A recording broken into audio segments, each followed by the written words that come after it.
지역의 이슈를 속 시원히 풀어보는 헬로 이슈 토크입니다. 최근 강서구와 양천구 등 신축 빌라가 많은 지역을 중심으로 리베이트를 챙기고 달아나는 수법의 신종 빌라 사기로 인한 전세 세입자 피해가 잇따르고 있습니다. 그런데 최근 부천에서도 이와 유사한 수법이 포착돼 세입자의 피해가 우려되고 있다고 하는데요. 오늘 자세한 내용 다뤄보겠습니다. 자, 오늘 이 자리에 노근호 한국공인중개사협회 전 부천 오정 지회장과 이 내용 취재한 김진재 기자 자리했습니다. 안녕하세요. 네, 안녕하세요. 네. 자, 얼마 전 언론을 크게 떠들썩하게 했던 내용이 있었어요. 수백 채의 그 빌라를 갖고 있던 집주인이 이제 사라지면서 많은 피해자가 발생을 했는데 전세 만기가 됐지만 전세금을 돌려받지 못한 세입자들 굉장히 난감할 것 같은데 네. 지금 사회적 문제가 되고 있죠? 네, 맞습니다. 말씀해 주셨던 것처럼 얼마 전에도 이제 여러 방송에서 보도도 됐지만 이게 서울시 강서구와 양천구 등의 신축 빌라가 밀집해 있거든요. 그런데 전세 만기가 되면 보통 이제 집주인이 보증금을 돌려주지 않습니까? 근데 이 집주인이 돌려줄 돈이 없어서 세입자들이 돈을 돌려받지 못하는 그런 상황이 발생하고 있는데 특히 집주인이 잠적해 버리는 경우에 세입자들이 이 보증금을 돌려받을 수 있는 방법 자체가 없기 때문에 더욱 문제가 되고 있습니다. 이 집주인들이 보통 이 빌라를 수십 채에서 수백 채까지 이렇게 소유를 하고 있거든요. 그렇기 때문에 이게 전세 만기가 도래하면 점차 피해자가 늘어날 수 있는 그런 상황입니다. 네, 피해가 어떤 식으로 일어나고 예방법은 없는지는 조금 뒤에 가서 다시 한번 설명을 좀 드리기로 하고요. 네. 지금 문제는 이제 우리 가까운 부천 지역에 신축 빌라가 많이 이제 들어서면서 잠재적인 어떤 피해자가 발생할 수 있다 이렇게 지금 얘기가 나오고 있는데 지금 신축 빌라 얼마나 많이 들어서고 있는 거예요? 네, 저도 이제 이런 내용을 파악하기 위해서 이제 부천시 신축 빌라 현황을 좀 파악을 해봤거든요. 부천시 건축허가과에서 이게 매달 발표를 하고 있는데 지난해의 경우에 이 아파트와 도시형 생활주택을 제외한 이 공동주택이 130채가 신축 허가를 받았습니다. 또 올해 3분기까지 현황을 보면 77채가 허가가 났거든요. 그런데 보통 빌라 한 채당 10세대, 8세대 이렇게 들어가 있기 때문에 어림잡아 계산해도 지난해에는 1000세대 이상 그리고 올해 같은 경우에도 700세대 가량이 새롭게 이제 빌라가 생겨난 거죠. 근데 문제는 이제 지금이 아니라 말씀해 주신 것처럼 이 전세 만기가 도래하는 2년 뒤입니다. 지난해에 만약에 세입자가 들어갔다면 당장 내년이 될 수 있는 그런 상황인데 이 세입자들 중에서 근데 문제는 전세 사기를 자기가 당했는지 이걸 알 수가 없다는 점이 이제 큰 문제가 되고 있고 그래서 앞으로 이제 어느 정도로 피해가 발생할지 이제 참 이런 가늠할 수 없는 그런 상황입니다. 신축 빌라 지역에서 많이 이제 피해가 발생한다 이렇게 얘기를 해주셨는데 하나하나 좀 따져 보도록 하겠습니다. 예.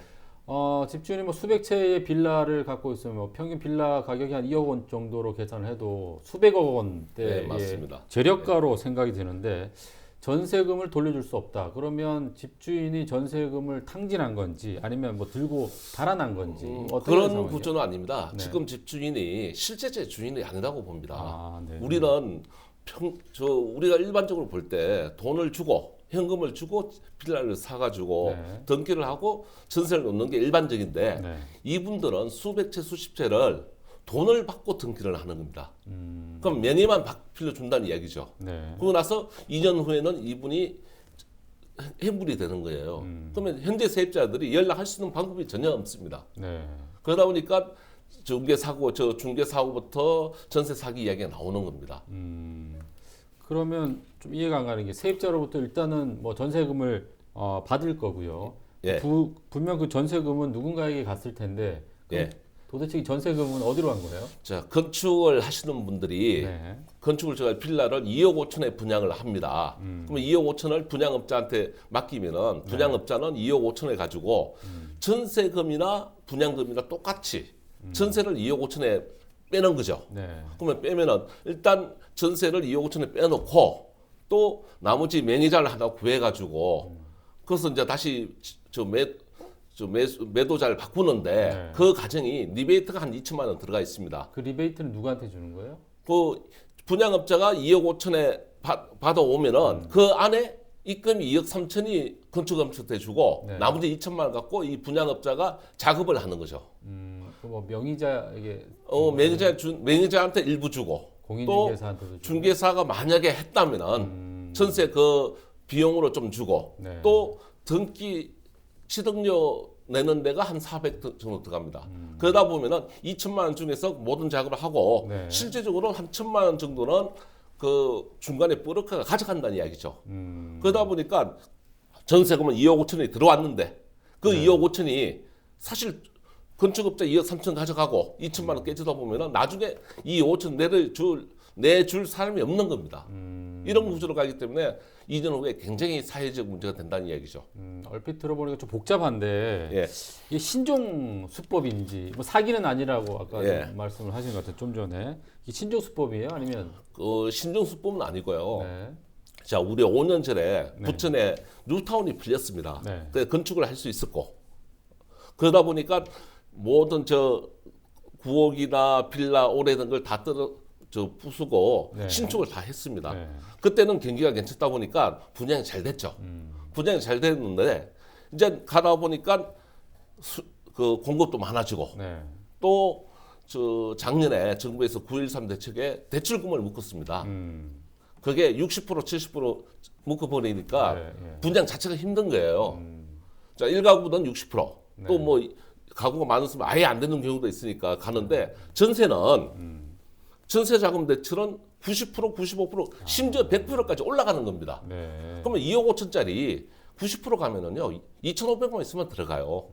근데 새 집에 분양받아서 들어가는 것보다 네. 2,500만 갖고 있는 사람이 90% 전세 대출 받아서 들어가다 보니까 이걸 노리고 있는 거죠. 그분들이. 그럼 지금 정부에 내놓은 부동산 정책에 조금 허점을 이용하는 뭐 그런 건가요? 그렇다고 봐야 되겠습니다. 어차피 우리가 등기상 소유권자가 오고 네. 부동산에 근처 설정이 없으니까 네. 공인중개사무소에서 계약을 하든 개인이 하든 네. 하자는 없죠. 하자는 없는데 대신 2년 후에 그걸 내줄 사람이 행불된다든지 아니면은 가격이 내려가면은 이분들 도저히 어떻게 빠져나갈 방법이 없는 거예요. 그러면 방법이 뭐냐? 임차권 등기 명령을 해가지고 네. 그 경매를 실행하는 수밖에 없는데 그 낙찰 금액이 실제 자기가 들어간 전세금보다 그렇죠. 낮게 됩니다. 자, 2억 5천짜리 집 같으면 한 1억 7천이나 1억 6천에 낙찰되면 그렇죠. 낙찰 금액 빼고 비용 빼고 하다 보면 자기가 가질 수 있는 게 1억 5천밖에 안 됩니다. 자, 그렇게 되면은 그 기간도 1년이 걸려요. 그러면 가질 데가 없는 거예요. 이게 수백 채, 수천 채가 될 가능성이 많아가지고 사회 문제가 된다고 봐야 됩니다. 아, 그래요. 그 결과론적으로 정부가 지금 부동산 정책을 내놔서 대출을 좀 억제를 한 상태인데 이 대출 억제에 대한 어떤 틈새를 노려서 전세로 전환해서 지금 예. 집을 들어가는 거고 여기에 이제 새로운 그런 사기라고 보기엔 지금 아니지만 새로운 수법인 거죠. 그렇죠. 예. 자, 지금 분양을 맡기고 나면은 분양 대행사에서 무조건 동네 부동산 다 돕니다. 명함 다 수집해 가요. 네. 그다음에 그 명함을 가지고 계속 문자를 보내는 거예요. 지금 이 방송 오기 전에도 조금 전에 확인했듯이 문자가 계속 옵니다. 그래요. 문자가 오는데 이걸 그 분양하시는 분들께서 같이 나눠 가져요. 그러니까 한 분양 업체에서 수천 개의 전화번호가 갖고 있다는 이야기예요. 그걸로 문자를 뿌리고 그 문자를 뿌리면서 뭐 600, 700 전세 2억짜리 전세하면은 60만 원입니다. 중개보수가. 그래요. 근데 몇백씩 준다니까 공인중개사도 하는데 이건 하면 안 되는 물건이에요. 자, 예. 실제 그럼 이런 상황이 부천에서도 일어나고 있나요? 네, 지금 제가 취재를 하다 보니까 부천에서도 이런 지금 피해가 발생하고 있다는 얘기를 네. 들었거든요. 그런데 이게 자세한 내용을 듣기 위해서 인터뷰를 요청을 했는데 이 피해자분들이 혹여나 이제 인터뷰 때문에 본인이 어떤 전세 보증금을 돌려받지 못할까 걱정을 해서 네. 인터뷰를 좀 하기 꺼려한다 이런 얘기를 들었기 때문에 네. 어쨌든 현재 지금 부천에서 이런 피해가 발생하고 있는 그런 상황이에요. 그래요. 아까 지회장의 말씀을 들어보니까 네. 분양 대행사가 이제 명의자를 대신해서 대여자로 이제 세운다 이렇게 했어요. 근데 이게 왜 법적으로 문제가 없게 되는 거죠? 사실 이게 그 전세 계약을 하는 상황에서는 네, 네. 또는 명의자가 있고 또 이제 세입자가 있고 이제 계약을 하는데 법적으로 일단 문제가 없는 상황이거든요. 말씀해 주신 것처럼 뭐 저희는 이제 법상 뭐 누구나 매매 계약서나 뭐 주민등록증 이런 것 일정 서류만 있으면 주택 등기를 할 수가 있거든요. 근데 이 분양 대행사가 명의 대여자를 세웠지만 사실 서류상으로는 이 명의 대여자가 주택을 뭐 구입한 그런 것으로 보이기 때문에 네. 이게 뭐 법적으로 이렇다 할 제재가 없고 그래서 이게 문제가 안 되는 그런 상황입니다. 자, 그렇다 피해를 막기 위해서는 실제로 이제 거기 들어가는 세입자들이 과연 계약 단계에서 예. 이거를 확인할 수 있는 방법은 없나요? 계약 단계에서 확인 방법이 없습니다. 자, 등기상 우리가 등기사항 증명서를 띄면은 네. 소유자 나오고 네. 그게 대출이 없으면은 실질적으로 들어갈 수는 안전은 하죠. 그렇죠. 근데 그렇지만 그 시세가 분양 가격이나 전세 가격이 같다 보면은 네. 나중에 2년 후에 이 전세 가격이 도저히 맞출 수가 없어요. 그러면 내려가게 돼 있습니다. 자, 소유권자가 남아 있다 하더라도 네. 2억 5천 내놓은 전세가 나중에 2년 후에 2억이 되면은 5천만 원 내줘야 됩니다. 내줄 수 있는 방법이 없지 않습니까? 네. 그러다 보니까 이 사고가 날 수밖에 없는 상황이 올 수도 있다는 얘기죠.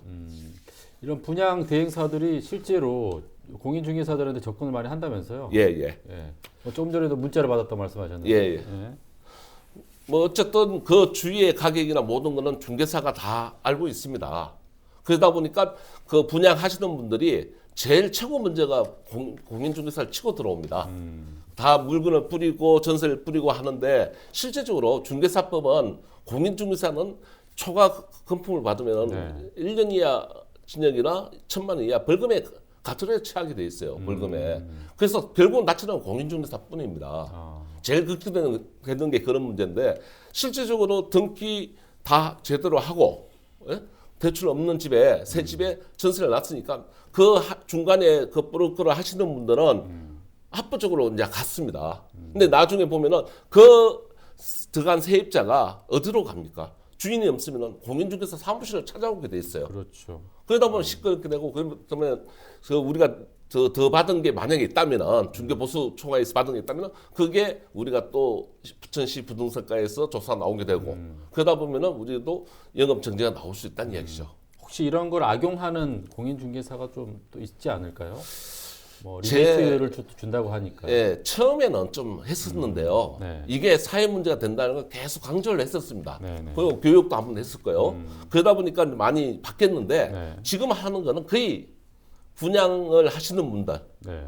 뭐 쉽게 말하면 뜯다방 그런 분들이나 아니면은 일부 대업자들, 네. 자기 자격증 갖고 안 하시던 그런 분들이 그렇게 하는 걸로 알고 있는데 이건 절대 하면 안 되는 문제입니다. 내 돈이 문제가 아니라 200, 300 먹으려고 그 수천만 원이 나갈 수 있는 그런 상황이거든요. 진짜 우리가 자중해서도 안 해야 되고 저 세입자도 안 들어가야 된다는 이야기죠. 그런데 이제 일반 세입자들이 이런 상황을 알 수가 쉽지 않죠. 시세가 예. 모르니까 알 수 없는데 네. 일반적인 공인중개사 사무소를 들어가면은요, 그 동네의 그 전세 가격이나 매매 가격을 이야기해 줍니다. 그러면은, 자, 우리가 보통 볼 때 전세 가격하고 매매 가격이 한 70% 정도는 돼야지 안 된다고 보는데, 이거는 전세 가격이나 매매 가격이 같다는 이야기예요. 아. 불안할 수밖에 없죠. 공인중개사 사무소가 다 이야기해 줍니다. 한번 찾아가셔가지고 대부분 다 이야기해 주시니까 거기 가서 도움을 받는 게 최고라고 봅니다. 네. 가장 좋은 건 뭐 일단 피해를 안 받는 게 가장 좋긴 한데 뭐 살면서 또 그렇게 피해를 안 받을 수가 없는 상황도 있기 때문에 네. 혹시 이런 피해를 받게 되면 세입자들을 구제할 수 있는 방안이 있을까요? 전혀 없습니다. 아. 제일 문제가요. 그 방안 자체가 없는 게 임차권 등기 명령을 해가지고 가는 수밖에 없는데 네. 그 시간이 아까도 이야기했듯이 그 6개월에서 경매 신청까지 하면 1년 걸립니다. 아, 임차권 등기가 어떤 건지 조금 설명해 주세요. 만기가 끝났는데 소유권자가 그 전세금을 내주지 못했을 때 할 수 네. 있는 겁니다. 그러면 법원에 판단을 하고 법원에서 그 판결이 내려지면은 네. 등기 상황 증명서에 그 임차권을 등기할 수 있는 거죠. 그러면 그 자체가 가지고 경매에 넘길 수 있는 그런 제도입니다. 네. 근데 세입자한테 저 전세금이 안 나가가지고 다 할 수 있는 게 그 하나밖에 없습니다. 아. 제일 안타까운 일입니다, 이게. 자, 이 같은 일들이 이제 앞으로 계속 일어날 수 있을 것 같은데 소위 말해서 깡통 전세를 막기 위한 어떤 죄송합니다. 특별법 이런 게 없나요, 지금? 지금 현재 상황에서 없던 상황이었는데 지난달에 박홍근 국회의원이 네. 이제 이 같은 깡통 전세 사기를 막기 위해서 법안을 하나 발의했거든요. 네. 이게 뭐 임대인이 보증금을 들고 잠적하거나 아니면 뭐 깡통 전세를 속여서 계약할 경우에 사실 그 동안에 이제 임대 사업자의 경우에는 세제 혜택을 좀 받고 있었거든요. 이런 부분을 받지 못하게 하고 또 처벌을 강화하는 그런 내용의 법안을 발의를 했습니다. 이게 민간 임대주택에 관한 특별법 일부 개정안인데요. 네. 이 개정안에 따르면 보증금을 돌려주지 않고 이 잠적한 집주인은 재산세와 임대소득세 등이 적용받던 그런 세제 감면 혜택을 잃게 되고요. 네. 또 임대차 계약을 할 경우에 이 등기부 등본을 사실 그동안에 봤었는데 이것만으로 확인되지 않던 어떤 집주인의 세금 체납 여부나 아니면은 보증금 현황 정보를 세입자가 이제 알게 되는 그런 법안의 내용입니다. 그런데 그런 그 뭐 세금 혜택 이런 걸 안 받는다고 해서 사실 이게 근본적으로 해결될 수 있는 법은 없을 것 같은데 네, 법이 그렇죠. 좀 허술하지 않나 하는 생각이 드는데 어때요? 사실 저도 이 취재를 하면서 느낀 게 이게 계약할 상황에서 이제 사실 볼 수 있는 정보로는 한계가 있거든요. 또 네. 이게 집을 계약하다 보면 또 정신도 없고, 근데 그 과정에서 이 집주인이 뭐 집을 몇 채나 가지고 있고 네. 또 보증금이 얼마나 가지고 있고 이런 걸 정확하게 파악할 수 없기 때문에 네. 이런 내용은 정말 현장에서 세입자분들이 스스로 조심을 하시거나 아니면은 공인중개사분들께서도 조금 더 주의를 하는 그런 방법밖에는 없는 것 네. 같습니다. 자, 우리 김 기자 설명을 해줬는데 박홍근 의원이 발의한 민간임대특별법 개정안 이 법을 갖고 사기를 실제로 막을 수 있을까요? 저는 없다고 봅니다. 자, 세제 혜택 이야기하셨는데 네. 그거는 사고 나고 나서 그렇죠. 그 세제 혜택을 해봐야 그 세입자한테 도움되는 거 아무것도 없습니다. 자, 그 가신 분이 행불 되신 분이 계속 남아있다면 그 사람한테 그 세제 혜택을 다시 회수한다는 그 의미뿐이지 네. 만약에 소유권자가 없어진다면 그게 무슨 의미 있습니까? 네. 그리고 방금 그 이야기했듯이 그 소유권자의 세금 체납이나 이런 걸 과연 누가 그걸 다 이야기할까요? 부도로 이야기할 수밖에 없어요. 네. 그러면 그 소유권자가 가짜로 이야기하면 누가 책임질 겁니까? 공인중개사가 그 떼어볼 수 있는 게 아무것도 없어요. 심지어 등본도 못 떼지 않습니까? 네. 그러다 보니까 공인중개사가 확인 설명서를 작성하는데 굉장히 어려움이 많은 거예요. 이 법이 통과된다 하더라도 저 소유권자의 세금 체납의 모든 걸 의무적으로 강제적으로 다 어떤 기록한 장부가 없다면은 등기사항 증명서처럼 뭐 홍길동 세금 얼마 체납 그런 게 없다면은 이게 실효가 없다고 봅니다. 네. 자, 이 법이 실효가 없다고 이제 우리는 그러면 네. 이제 서민들은 어디에 기대서 이런 피해를 이제 막을 수 있을지 모르겠는데 아무튼 그러면 전세를 이렇게 계약을 할 때 최대한 피해를 없애기 위해서 어떤 것들을 좀 주의를 해야 될까요? 일단은 시세를 알아보는 게 제일 중요합니다. 자, 그 현장에 저 강남이나 또 강동이나 강서나 또 부천에 다 틀리잖아요. 그렇죠. 자, 부천에 왔으면 부채 신세를 이 집값이 얼마고 네. 매매 가격이 얼마고 이 전세 가격이 얼마인 걸 판단을 해야 되는데 요새는 무조건 새 집, 주차장 이걸 찾아가다 보니까 사고가 나는 겁니다. 아. 자, 그런 걸 떠나서 2년 후에 내가 빼나갈 수 있는 그것도 봐야 되거든요. 네. 우리 중개사들은 거의 다 그 이야기를 해줍니다. 너무 비싸게 나오면 이거 2년 후에 인상 못 나갑니다. 자, 2년 후에 끝나면 돈 내주는 건 당연한데 다시 그 돈을 빼서 나가든지 아니면은 그 낮춰서 가든지 해야 되는데 전세금이 높으면은 네. 빠져나갈 수가 없지 않습니까? 우리나라 법 이거 전세제도 이거 좀 정리해야 됩니다. 실제적으로 자 3억짜리 집을 전세 2억에 2억 5천 들어가잖아요. 네. 그러면 소유권자는 3억짜리 집가 있지만 실제적으로 5천밖에 없는 거예요. 자기 재산은. 그렇죠. 네. 근데 2억 5천 들어가는 그 세입자는 2억 5천 자기 재산이잖아요. 맞아요. 누가 더 부자입니까? 세금은 소유권자가 다 내고. 그래서 차라리 월세를 건장해서 가야지 전세 이거 자꾸 건장을 하다 보면 전세 자금 대출 많이 올려주고 그러다 보면은 이게 이런 사고가 계속 날 수밖에 없는 구조입니다. 그래요. 저도 지금 전세를 살고 있거든요. 예. 새 아파트고 조금 집에 가서 다시 한번 좀 따져봐야 될 것 같긴 한데 자 이런 상황에서 이제 그 행정당국 부천시 같은 경우에는 어떤 그 대책 마련 이런 게 있을까요? 네, 저도 이 부분 때문에 부천시 부동산과에 문의를 했는데 네. 부천시도 일단 이런 사기 피해들이 발생하고 있다는 사실을 인지를 하고는 있습니다. 인지를 하고 있는데 이게 지자체 차원에서 이런 사기를 사전에 막을 수 있는 방법 자체가 지금 없다고 이야기를 하거든요.